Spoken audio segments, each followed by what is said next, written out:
Nchini Nigeria, si ajabu kukutana na mtoto mdogo, lakini kumbe tayari familia na jamii kwa ujumla imeshamtenga, wakidai ni mchawi.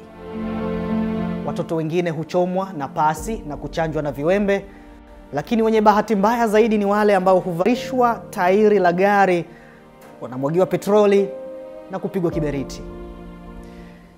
Huyu ni Anja.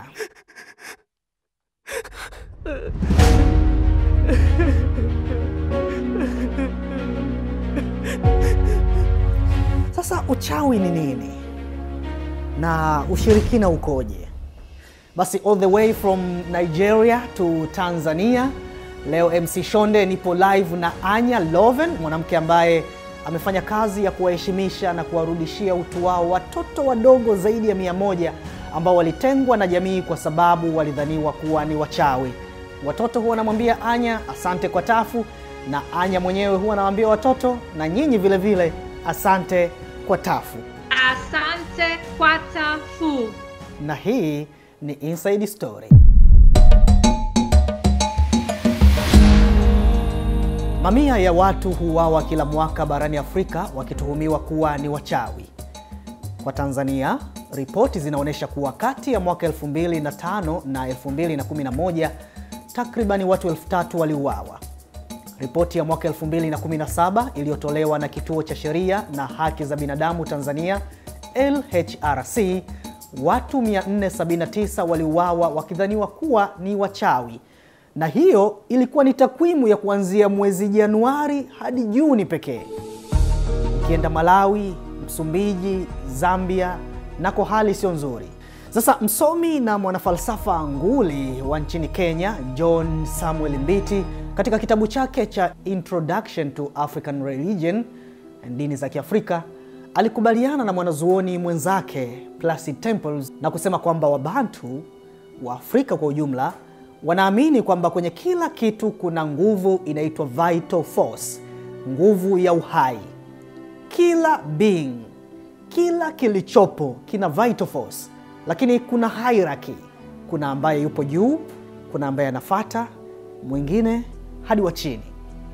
Mbiti anaendelea kusema kwamba Mwafrika anaamini kuwa Mungu ndiye yuko top, ndio yuko juu kabisa, na yeye ndo ana vital force kubwa zaidi, na yeye ndiye anayegawa kwa viumbe wengine wote.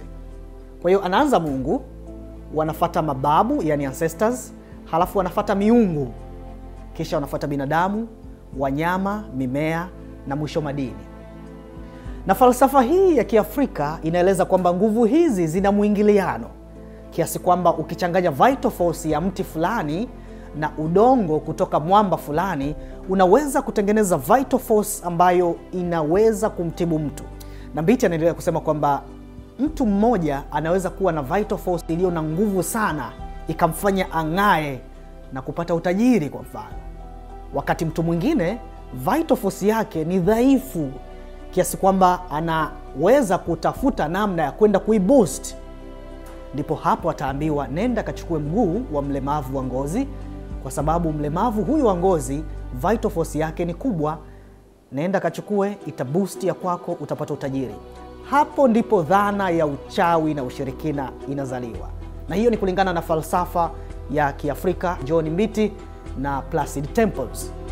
Mbiti anasema kwamba mchawi ni yule anayetumia ufahamu wa kuchanganya, kumix hiyo cocktail ya vital forces kwa lengo la kusaidia, ingawa wengi huitumia kwa uovu na kuhatarisha maisha ya watu.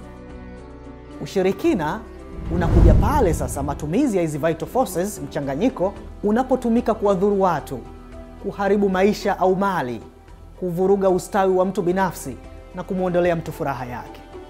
Kwa hiyo kutoka kwenye kumchuna ngozi binadamu, kuwaua kikatili vikongwe na wenye ulemavu wa ngozi, hadi kuwakamata watoto wadogo na kuwatelekeza au kuwatesa na kuoa kabisa kwa tuhuma za kuwa ni wachawi. Binadamu amekuwa akitumia falsafa hii ya Afrika ya vital force kukatisha maisha ya binadamu wenzake, yaani kumuondolea vital force yake huyu mwanadamu mwenzake. Nchini Nigeria, hali ni mbaya zaidi kwa upande wa watoto wadogo. Kwani mzazi akiona kwamba huyu mtoto anatofautiana kidogo tu na mtoto mwenzake au na watoto wenzake, iwe ni kimaumbile au hata kifikra, basi humtuhumu kuwa ni mchawi hata kama mtoto ana miezi 5. Na hapa ndipo mwanamama Anja Lovén alipokuja kuwaonyesha hawa wanajamii kwamba hapana, hawa ni viumbe wasio na hatia. Hello.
As a witch, the villagers think that the child is possessed by evil demons, spirits. So they see a child, but they also see a demon. So they would be afraid to be associated with such a child.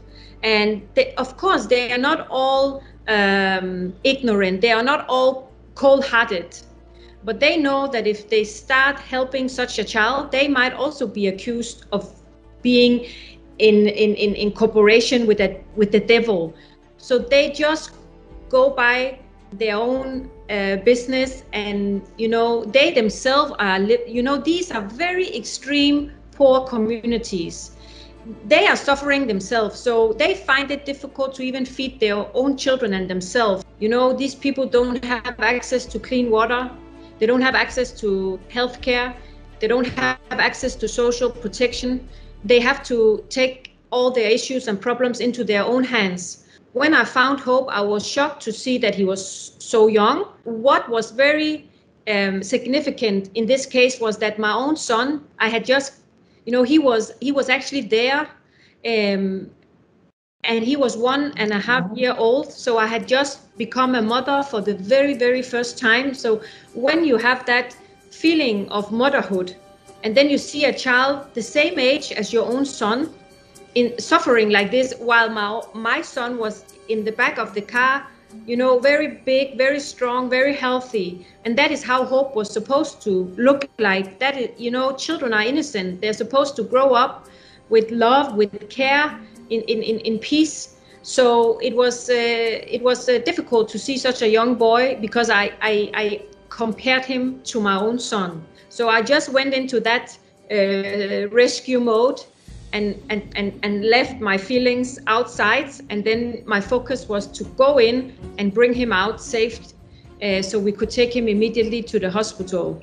But inside, I was furious, I was hurt, I was angry, but I kept my focus. And I think, it took a long time for me to react from this experience, because in this work we see a lot of child abuse, we see a lot of children who are killed. So you tend to put on you have to, it's difficult to be in this work if you allow it to bring you down. You need to be strong for the children. So there was a lot of emotion going through my mind when I saw him, and when I carried him, when I now carried him in my arms, that was the second shock, because he was not weighing more than 2-3 kilos. So I felt that, I lifted up like a feather.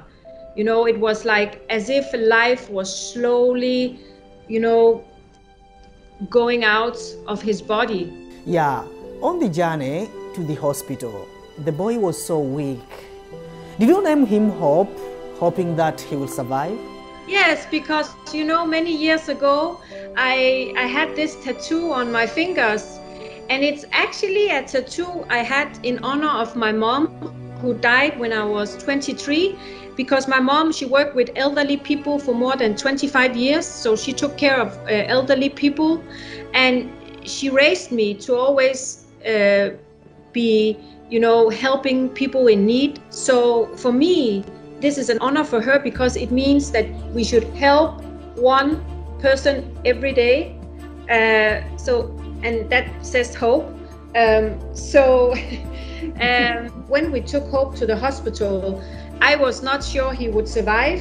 I told my husband, if we have to bury, we need a name on the stone, and I want to tell him that his name is Hope before he dies. I looked at him and I said, your name is Hope. Oh, great. After some years, you went back to Hope's family, How did the family members react, seeing that boy? The boy, once they said he's a witch, now he's well and sound. Well, they were very surprised, because they thought that he actually died, but they did not know that he would survive. And they thought he was a witch. So when they saw him for the first time, strong, healthy, they were cheering. They were and some of them came to me, thanked me for healing him, and they thought that I had performed like a deliverance, because of my tattoos. I have so many tattoos. They think that some will say I'm a witch too, or a mermaid. We did find his father, and to find him was, we work with children, and all children have the right to identity. So it is very important that the children's families also take responsibility in their own children, and that the bond between children and family is very strong. When they are 18, when they are 19, they start university. We have 20 children now in university. They need to go back to their roots. But before that, they also have to develop a good relationship with the families again, because, that is where they belong. So we are, as an organization, here to help them make that bond strong again. So we take our children every month on home visit. And the children, in the process of healing, it is very important that they have that self-awareness. Where are they from? Why do I look how I look like? And they need to have that identity. We also did find the mother 2 years ago. And the case with the father and the mother is somehow a very, very sad case, because she was only 14 when the father got her pregnant, and he was much older than her. He's actually the local sorcerer. He's like a witch doctor. Yeah, Hope went back home and smiled to his father, who threw him on the street, That level of forgiveness is celestial. That shows you that children have the capacity to forgive. Anja, one of the saddest reality that I've learned is that radical pastors are the catalyst of children being branded as witches. And also, police, they don't want to get involved. I mean, what is wrong with the community? In your work, what are the worst cases that you have encountered? Before the pandemic, we were called on an emergency that a boy was accused of being a witch, and he was very malnourished, and he was very, very sick. So this young boy, who was maybe 9 when we rescued him, his name is Xavier, was tested positive for HIV. So that shows the abuse. He could not even walk, and that case was really something that really affected me. And, you know, at this moment right now, I have 93 children here at Land of Hope. You know, I came 12 years ago, and the children I rescued 12 years ago are in university, all of them. And I have one here, he just came in the office. His name is Ekong. Say hi. Oh, Mr. Kong. Yes, sir. How are you, bro? I'm fine. Yeah, now you're going to be heard by many. What do you want to say to Anja right now? She's so wonderful. He helped me from road and take me to the house. I'm feeling good now.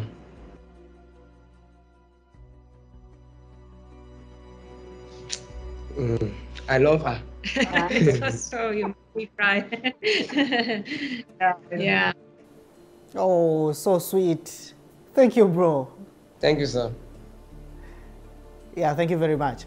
Anja, is the government doing anything? I mean, you know, coming up with advocacy programs, special for changing people's mindset about witchcraft and other stuffs like that?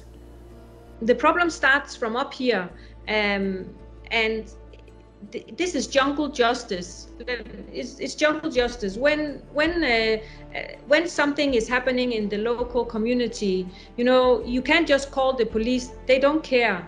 You know, the local police themselves believe in witchcraft, you know, and they can't just go and get help. They can't call an ambulance. They are, you know, it's the paramount ruler and village heads and the pastor who's at the top of that chain. They're the ones who set the rules. They're the ones to decide whether you should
to arrest them, but we didn't do that. So when you have a trust between, even you go there and you sit down and talk with people, they will even face to face tell you that they believe in witchcraft. Anja, there are some people who told you that you have the so-called savior syndrome, that you went to Nigeria to rescue these young, unfortunate children just for fame. You just want to be famous. How did you feel about that? I was talking with two of the children we have who's not children. They are home for university, Christmas break, two of the senior girls. And I told them, see, in this life, people will talk, you will meet people who will say something about you. But if you know your worth, if you know you live a life of dignity, of honesty, just be a good person. By the end of the day, that's the best you can do. Don't let that destroy your positive energy.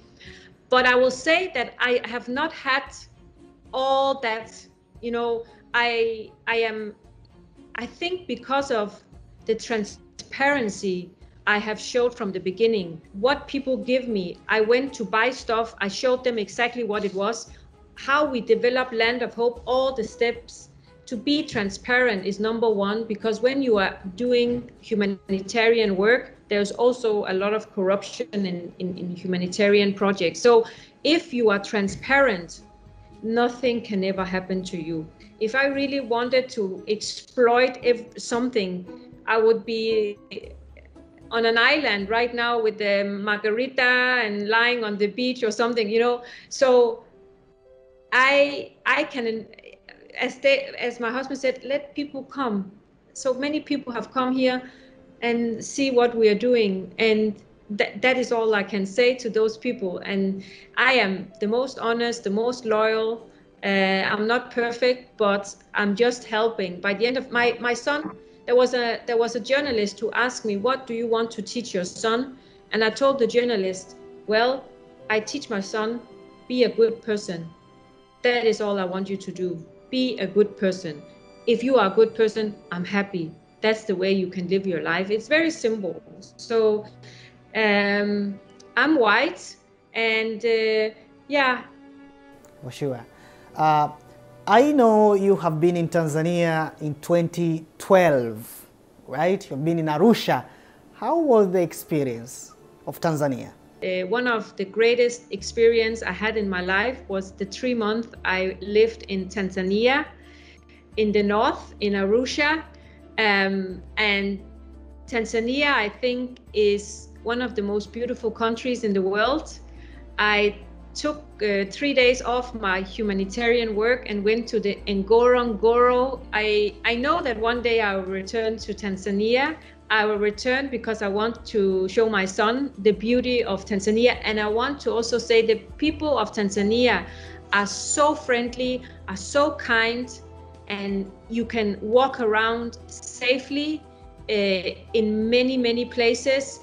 Like, it's one of the greatest experience I have in my life was my trip to Tanzania. And my trip to Tanzania was the trip that gave me the courage to establish my own NGO. So I will always have Tanzania in my heart, and I hope to return one day. Yeah, Tanzania is a very nice country. Tanzania is a very peaceful country. So on behalf of Clouds Media and Tanzanians, we love you. What do you want to tell them in Swahili now?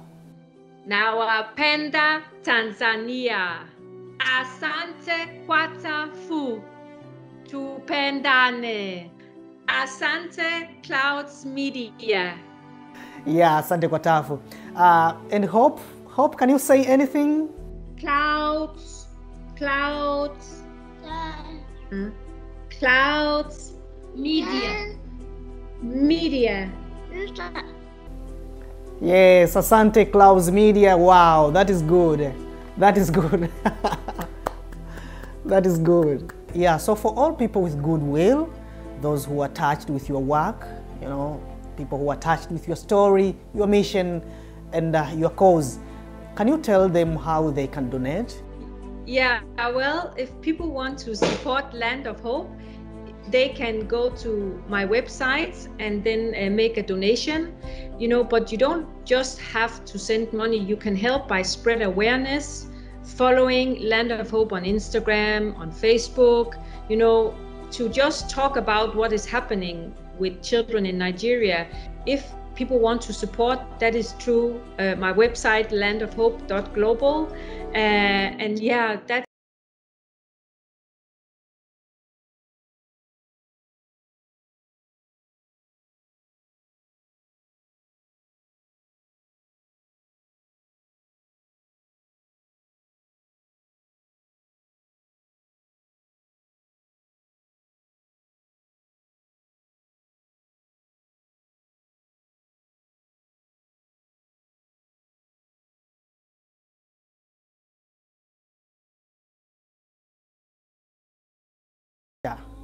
na wanahitaji malezi, wanahitaji upendo na usalama kutoka kwa wazazi na kwa jamii kwa ujumla. Mtoto ana miezi 5, unamtupa eti ni mchawi? Really? Inakuja kweli akilini hiyo? Hawa ni viumbe ambao wana uwezo wa kuja kufanikiwa na kufanya mambo makubwa duniani. Walinde. Anya amefanya kwa upande wake, na yeye amesema kwamba hope, yani help one person every day, saidia mtu mmoja kila siku. Na wewe pia ukiweza, saidia na kuokoa mmoja tu, mfungulia dunia. Na jinsi atakavyozidi kusitawi huyo mtu, nafsi yako mwenyewe itafurahi. Hakuna kinachotokea bila kusababishwa na kitu kingine, na ili upate connection au maelezo yenye mtiririko, lazima upate taarifa za ndani kwenye inside story ya Clouds Digital. Nipende kusema kwamba asante kwa tafu. Mimi ni MC Shonde Live.